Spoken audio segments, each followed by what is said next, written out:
బోరబండ డివిజన్లో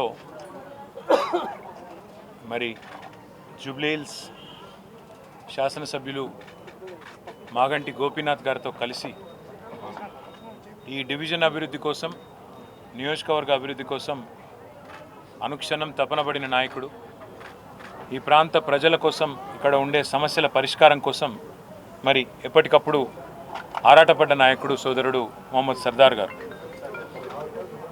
కాంగ్రెస్ ప్రభుత్వం వచ్చినాక పరిస్థితి ఎట్లా మారిపోయింది అంటే, పేదల మీదనే జులుం చేయడం, గరీబోళ్ళు ఎక్కడుంటే అక్కడ నువ్వు వస్తే మా పార్టీలోకి రా, లేకపోతే నీ అంతు చూస్తామనే విధంగా వాళ్ళ అరాచకం పూర్తి స్థాయిలో విశృంఖలంగా విజృంభించి ఎక్కడికక్కడ మరి అధికారాన్ని అడ్డం పెట్టుకొని అధికారం మత్తులో ఇవాళ కాంగ్రెస్ నాయకులు, ఇక్కడ ఉండే కార్పొరేటర్లు, ఇక్కడ ఉండే కాంగ్రెస్ చోటామోటా నాయకులు అందరూ కూడా రేవంత్ రెడ్డి బాటలోనే ప్రయాణం చేస్తూ ఉన్నారు.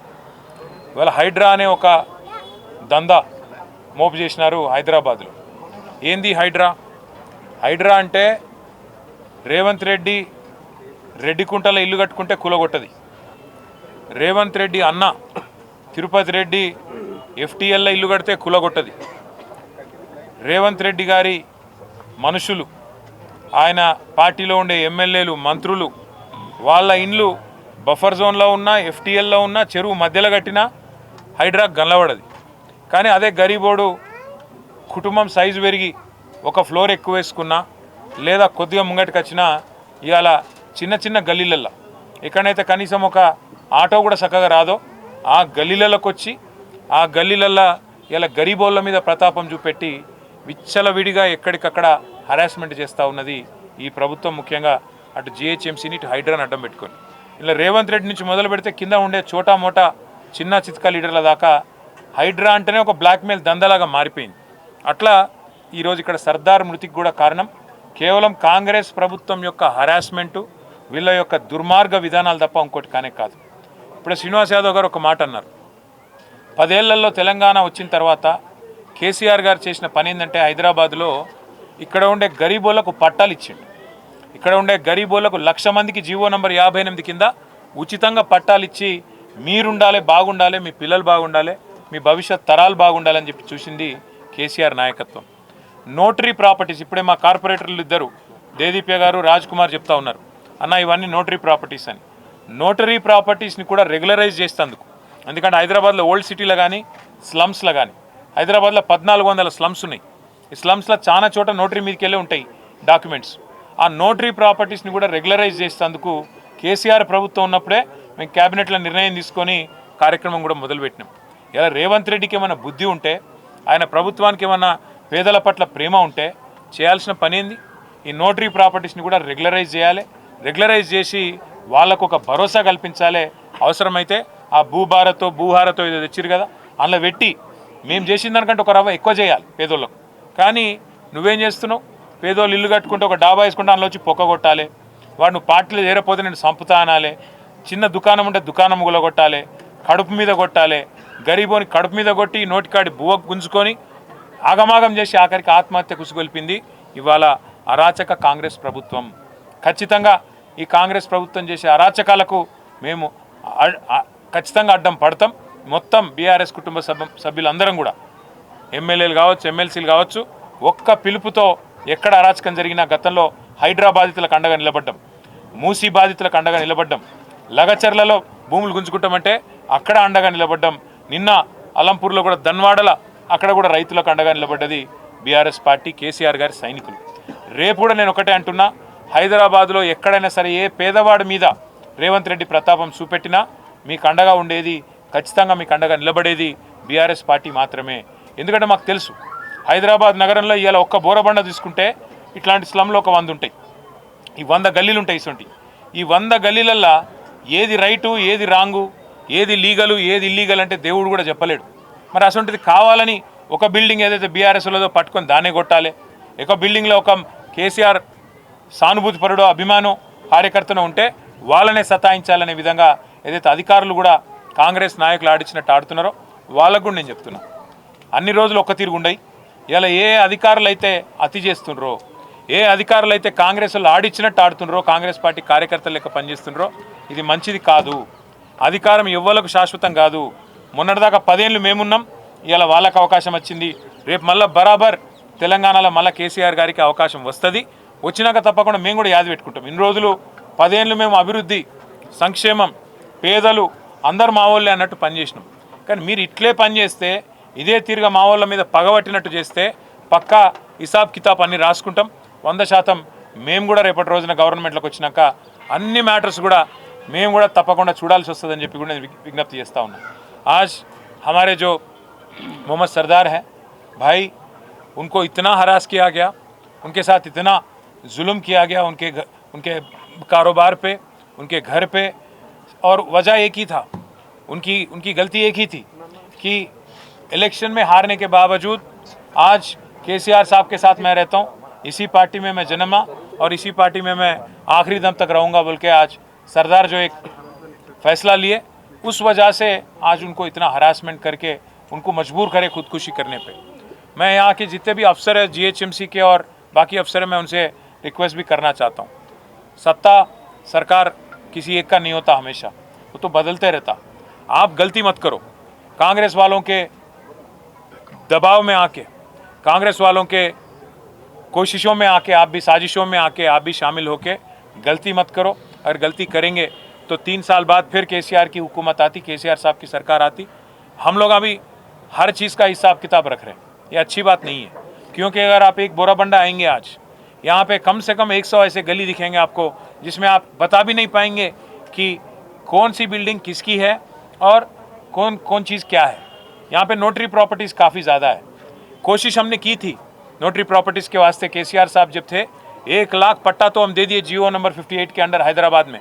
साथ ही साथ हमने कोशिश शुरू कर दी थी कि धरनी के अंडर ये नोटरी प्रॉपर्टीज़ को भी रेगुलराइज किया जाए। अगर रेवंत रेड्डी को और कांग्रेस को गरीबों की तरफ उनको अगर कुछ हमदर्दी है, गरीबों के लिए कुछ उनके दिल में जगह है, तो आपको क्या करना चाहिए, ये सारे नोटरी प्रॉपर्टीज़ को आप रेगुलराइज करो जल्द से जल्द। ये नहीं कर रहे हो आप, उल्टा आप आके ये नोटरी है, ये ऐसा है वैसा है बोल के गरीब जो है, जो 2 लोग 3 लोग 4 लोग उनके फैमिली के साथ एक जगह रह रहे हैं, उसको आप तोड़ने की कोशिश कर रहे हो, उनके पेट पे मारने की कोशिश कर रहे हो। ये बिल्कुल गलत है।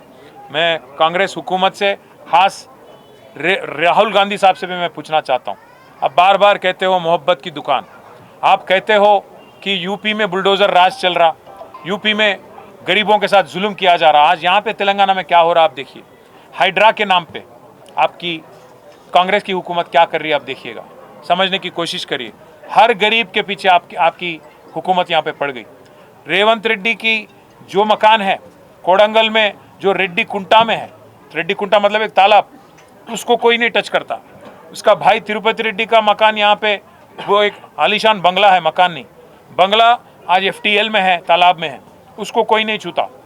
साथ ही साथ पट्टनम महेंद्र रेड्डी, पोंगुलेटी श्रीनिवास रेड्डी, इनके पूरे मकान और आलीशान महल तालाब के अंदर है, FTL के अंदर है, उसको भी कोई नहीं छूता। पर आज गरीब जो भी है उसके साथ इतना जुल्म किया जा रहा है। राहुल गांधी साहब, क्या यही है आपकी मोहब्बत की दुकान? आप यहाँ पे तेलंगाना में मोहब्बत की दुकान नहीं चला रहे, नफरत का मकान बना दिया, आप नफरत का दुकान बना दिए तेलंगाना को और आपके रेवंत रेड्डी की सदारत में। इसलिए मैं राहुल गांधी से भी कहना चाहता हूँ, रेवंत रेड्डी से भी कहना चाहता हूँ, गरीबों पे मत निकालो आपका गुस्सा। अगर लड़ाई करनी है, सियासी लड़ाई, हमसे लड़ो। अगर जेल भेजना है, केस बनाना है, तो हम पे बनाओ। खाली पीली सरदार जैसे एक मासूम बच्चे पे जुल्म करके उसको आज खुदकुशी करने पे मजबूर करके आपको क्या मिल रहा? 2 छोटे छोटे बच्चे हैं सरदार के, उन फैमिली को आज मिलने के बाद हम सबके आंखों में आंसू आ गए। छोटे छोटे बच्चे, 2.5 साल का बच्चा, 1 साल का बच्चा, ऐसे बच्चों पे आजकल बाप नहीं, कल उनके बड़े होते होते तो क्या गुजरेंगी आप, समझने की कोशिश करो। मैं बस इतना ही कहूँगा कि सरदार की फैमिली जो है उनके साथ हम है। दोनों बच्चों के नाम पे आज 5-5 लाख रुपए का फिक्स डिपॉजिट भी हम करें, उनकी तालीम के वास्ते, आगे जाके उनकी फ्यूचर के वास्ते। और साथ ही साथ जो जुल्म किया गया उनके कारोबार को तोड़ के उनके घर पे भी आके, उसके लिए भी एक्स ग्रेशिया हम पार्टी की तरफ से हम ही देंगे। और सरदार की फैमिली हमारी फैमिली है, सरदार की फैमिली BRS की फैमिली है, उनके साथ आखिरी दम तक रहेंगे, उनकी पूरी तरह से हिफाजत और देखभाल हम करेंगे। उनकी भाई छोटे भाई इब्राहिम है, उनको भी हमने आज यकीन दिलाया कि आपके कारोबार के वास्ते हम सबके नंबर भी हम दे के आए वहाँ पे, श्रीनिवास यादव साहब के, श्रावण साहब के, हमारे श्रीनिवास रेड्डी MLC साहब के, विष्णु भाई, सोहेल साहब, महमूद अली साहब, सबके नंबर दे के आए कि भाई कोई भी ज़रूरत है तो आप फ़ोन करिएगा। ऐसा नहीं है कि मागंटी गोपीनाथ गुजर गए मतलब हम यहाँ पे कोई ऐसा नहीं फील करिएगा कि आपके लिए देखभाल करने के लिए कोई लीडर नहीं है। पूरा पार्टी आपके साथ है और गोपी साहब की जो कमी है वो महसूस नहीं होने देंगे। हम सब आपके साथ रहेंगे, ये यकीन दिलाते हुए सरदार की फैमिली को जब तक इंसाफ नहीं मिलती तब तक हमारी लड़ाई जारी रहेगी। कोर्ट भी जाएंगे क्योंकि पूरा कागज़ ऑलरेडी तैयार है और FIR भी ऑलरेडी हो चुका है। अगर कार्रवाई नहीं करती और इंसाफ नहीं मिलती पुलिस के तरफ से और हुकूमत के तरफ से, हाई कोर्ट भी जाएंगे और ज़रूरत पड़ा तो सुप्रीम कोर्ट भी जाएंगे। जब तक इंसाफ नहीं मिलती तब तक हमारी लड़ाई जारी रहेगी। बस यही कहना था और मैं प्रार्थना करता हूँ कि सरदार को और हमारे मागंटी गोपीनाथ साहब को भी जन्नत में जगह मिले और వాళ్ళ ఆత్మకు శాంతి కలగాలని మనస్ఫూర్తిగా హృదయపూర్వకంగా కోరుకుంటూ ఆ కుటుంబాలకు మేము అండగా ఉంటామని మళ్ళీ ఒకసారి తెలియజేస్తాం। केजरीवाल साहब शुरू से बोलते हम ये वाकई को उठा रहे हैं सरदार के। गोपीनाथ साहब जो MLA है कि बोरा मंडी में बोलते हो सरदार के जैसे कई आपके BRS के लोगों के घर अभी भी सील है कहते, उनके लिए आप हम ऑलरेडी कमिश्नर से बात कर चुके हैं। अभी यहीं से मैं और श्रीनिवास अन्ना बात भी करें कमिश्नर से। मैं बोला भी उनको अगर रेड मार्किंग शुरू हम भी करें तो बहुत नुकसान होती है आपका। बोला मैं क्या बोल तो हर कांग्रेस लीडर, हर BJP लीडर, हर किसी का अगर हम भी मार्किंग शुरू कर दिए, क्योंकि हम कभी भी ऐसे हम देखिए भाई साहब, हम बदलाव की राजनीति करें 10 साल, बदले की राजनीति नहीं करें। अगर हम भी बदले की राजनीति शुरू करेंगे ना, कांग्रेस और BJP वाले एक एक लीडर को हैदराबाद में बहुत मुश्किल हो जाता, क्योंकि यहाँ पे तो पूरे MLAs हमारे, MLC हमारे, सत्ता हुकूमत कांग्रेस की होंगी, पर हैदराबाद में जो है पूरा पकड़ और पूरा का पूरा रिप्रेजेंटेशन, नुमाइंदगी हमारी है। तो हम भी शुरू करें लेटर लिखना और रेड मार्क डालना तो बहुत मुश्किल हो जाती है रेवंत रेड्डी साहब को। बस यही बोला मैं कमिश्नर को। Thank you.